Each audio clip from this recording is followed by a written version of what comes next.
Olá! Estamos começando mais um Programação em Meio Ambiente que está imperdível. Nos próximos 2 episódios, você vai viajar conosco e conhecer as maravilhosas dunas e falésias do Brasil. Você verá quais são seus tipos e suas funções na natureza e ver como a desordenada ocupação de nosso território está degradando de forma acelerada esse patrimônio. Mas não é só isso. Conheceremos também algumas das alternativas de preservação que estão dando certo e protegendo esses monumentos naturais. Vamos lá? O Programação em Meio Ambiente rodou este Brasil para mostrar como anda a ocupação e a proteção de nossas dunas e falésias.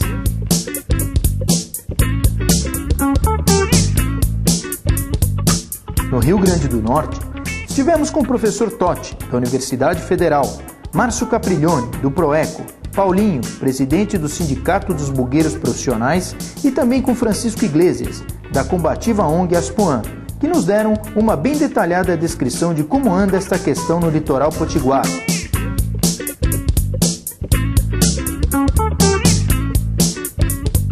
No Ceará, pudemos ouvir as considerações de Jefferson, da ONG Terra Mar, que tem um interessante trabalho de empoderamento comunitário junto às populações tradicionais.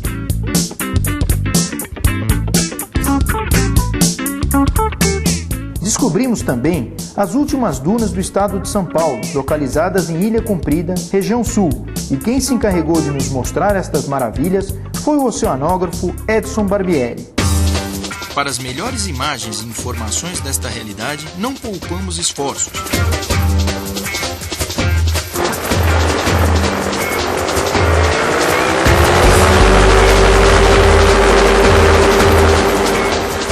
Percorremos o litoral, fomos a diversas comunidades.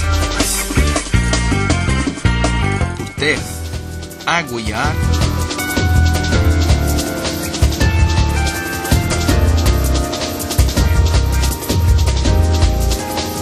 com os veículos mais inusitados e, por que não dizer também, os mais adaptados às realidades locais.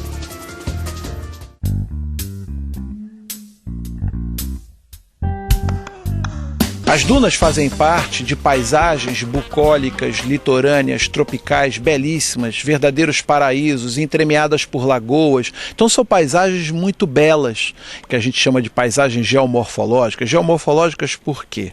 Porque elas atuam na forma do terreno. Por isso, geo de terra, morfológicas da forma. Então são paisagens que modificam a estrutura do terreno. No caso das dunas, nós conhecemos muito bem aquelas formações tipo montanhosas, né, na forma de colinas, com aquelas areias brancas, mas as dunas elas têm constituições muito complexas. Nós, por exemplo, podemos diferenciar as dunas em 2 grandes famílias, né, as dunas móveis e as dunas fixas.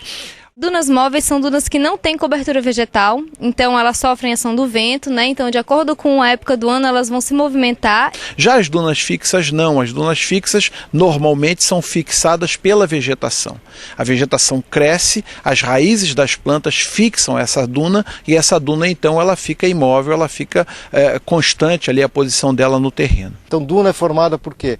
Por material, sedimento, né?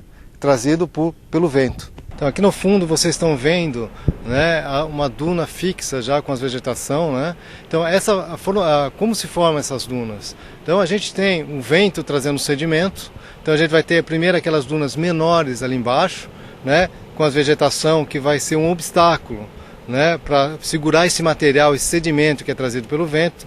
Essas areias vão ficando ali, se sedimentando, né, e essas dunas vão crescendo, né, em 4, 5 estágios, né, até ficar uma duna, né, totalmente estacionária, como é o caso que a gente está vendo aqui, uma fixa. Né. Aqui, né, em Ilha Comprida a gente não tem duna móvel, então devido à vegetação e muita umidade e muita chuva, a gente tem essas dunas que são totalmente fixas. Né.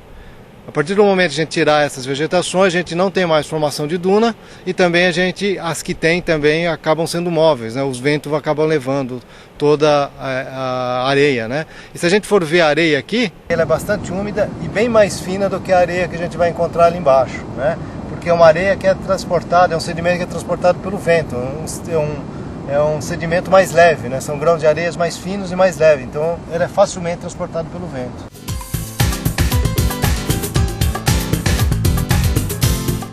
O Uma das funções mais importantes para a população de um modo geral é que as dunas são recargas de aquíferos. O que são aquíferos? Aquíferos são superfícies, tá, úmidas que ficam debaixo da terra. Tá? Essas superfícies úmidas acabam servindo como abastecimento de água para a população. É o caso, por exemplo, da cidade do Natal, que é uma cidade em que a maior parte do abastecimento de água da cidade é proveniente de lençóis freáticos, é proveniente de aquíferos. Aquela água por baixo das dunas, as dunas funcionam como um captador de água. Toda chuva que cai aqui porventura, entendeu? Ela vai para esse aquífero. E aquele aquífero é grande e ele vai ainda estar futuramente, ele vai ser a escapatória da cidade de Natal, do município de Extremóis e determinadas outras áreas, entendeu? O impacto nas dunas também é uma coisa gravíssima, inclusive que compromete hoje tanto a sobrevivência de algumas comunidades, por conta da liberdade de catar, de acesso à água e etc., como o abastecimento de algumas áreas, como é a região de Aracati, que devastando a questão das dunas, né, você compromete o manancial de água que abastece a cidade de Aracati, que é uma das mais importantes do litoral leste. O litoral do Rio Grande do Norte exibe um conjunto belíssimo de dunas, lagoas e falésias. O Ação e Meio Ambiente foi conhecer de perto essas maravilhas e ver como anda a sua ocupação. Em uma das avaliações de campo, percorremos uma rota bastante frequentada por turistas, que engloba as dunas de Genipabu e as lagoas de Jacumã e Pitangui. Logo na saída de Natal, a travessia da Ponte de Todos os Santos permite uma vista privilegiada do Forte Reis Magos e estuário do Rio Potengi, que banha a capital potiguar. Chegando em Genipabu, fica fácil perceber porque este é um dos locais mais procurados por uma infinidade de turistas. Suas dunas, com mais de 30 metros de altura, e maravilhosas lagoas, com certeza impressionam e ficam na memória de qualquer visitante. Prosseguindo o trajeto, a travessia da Barra do Rio é bastante peculiar e os balseiros se adaptam às forças da natureza. Assim, dependendo da maré, formam uma passarela ou vão conduzindo, um a um, os veículos por todo o percurso.